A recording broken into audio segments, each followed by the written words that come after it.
Okay, so it's Sunday morning, and I figured it was the perfect time, now that I have some time to myself, to sit down and answer those questions people ask me on Instagram. Coming right up.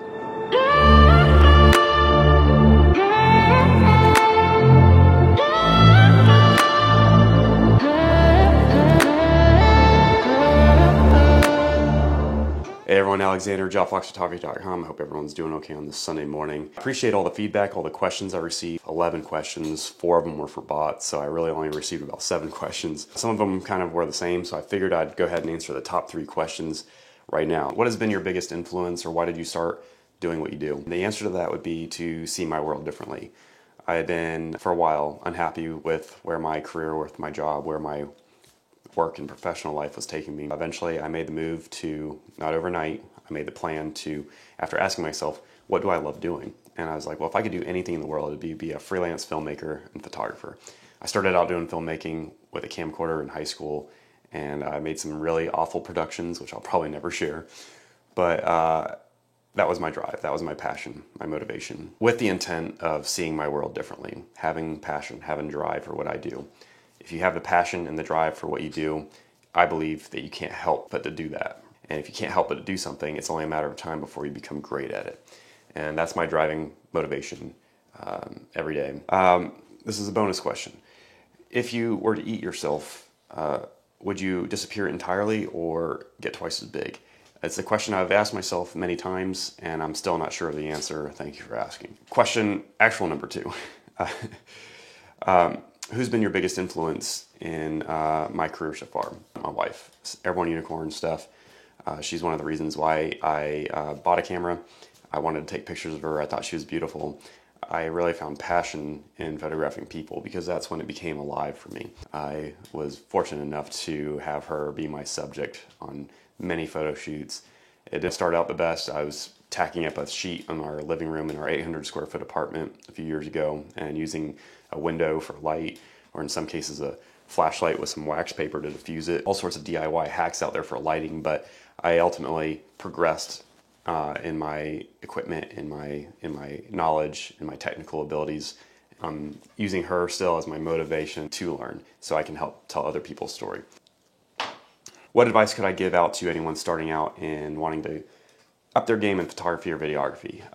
Well, first off, keep in mind that I'm learning every day. I'm no guru, I'm no master, as I've mentioned before, but I do have passion, I do have drive. I've made some mistakes and I've had some successes. If I can help share some of those experiences right now, I will. The biggest piece of advice I could give is stay true to yourself. In this day and age, there's a lot of big names, social media influencers, a lot of big names in photography, videography, digital art, makeup artists, hair, lighting design, whatever the case may be. Just stay true to yourself. Learn some of the fundamentals of the craft, of course, but and take inspiration from others. Have a mentor for sure, but stay true to yourself and stay true to your own vision, which means have a vision. Take some time to think about what your brand might be, what your image, what you want your image to be. Use that to create your own unique brand, because everyone has a unique story to tell. Everyone has their own unique aspect about them. Let me emphasize though, absolutely have a mentor, absolutely take influence from other people. I'm fortunate enough to live in Richmond, Virginia, where it's such a creative city, so many creatives out there, and I draw inspiration on the daily from them. I'll close with this. Make the time for yourself, whether it be every day, every week, or every month. Find some time to do something that you enjoy doing. Everything out there has a means to make an income.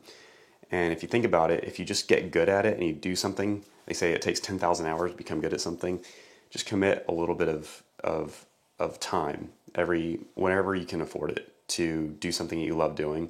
And eventually, you never know where that could take you. You could be the next person making whole new industry, right? Or making a name for yourself in the industry. So keep that in mind. It's what motivates me. And it's not that I want to be some guy with millions of people on Instagram following me. I truly want to be someone that can just wake up every morning and say, I'm doing something that he loves doing.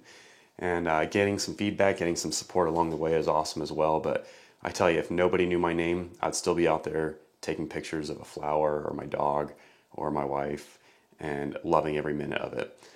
So I'll close with that and say thank you for your support. Thank you for your feedback. I'm going to try and do more questions and answers, maybe weekly, monthly, I don't know yet, but I'll make sure to call out the people that ask the questions. In the meantime, continue to stay creative, continue to help each other, continue to support one another, and take care of yourself first and foremost.